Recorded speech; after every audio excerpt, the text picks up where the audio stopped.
Merci, monsieur le procureur.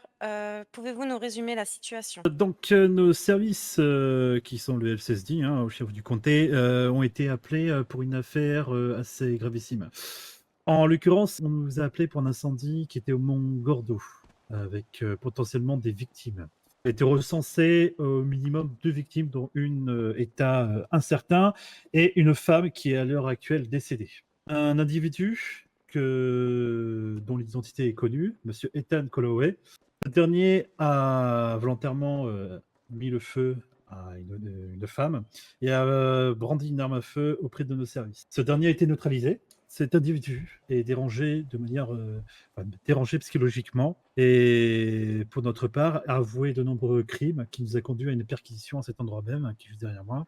Une perquisition qui a failli coûter la vie encore à plus de monde. Nos services LSSD et en coordination avec d'autres services sont intervenus conjointement pour s'occuper d'encadrer cette maison. Nous avons eu une alerte à la bombe. C'est une bombe qui était déjà amorcée et qui était prête à exploser à l'arrivée de toutes ces forces.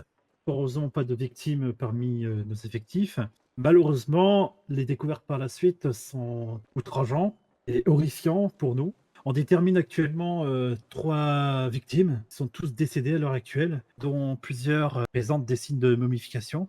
Et nous avons découvert par la suite de nombreux morceaux de cadavres dans un frigo et plusieurs faits, hein, comme des dents retrouvées dans une boîte, des cartes, des armes à feu et aussi des profils scotchés à des murs au nom de ses croyances, ou de sa folie meurtrière.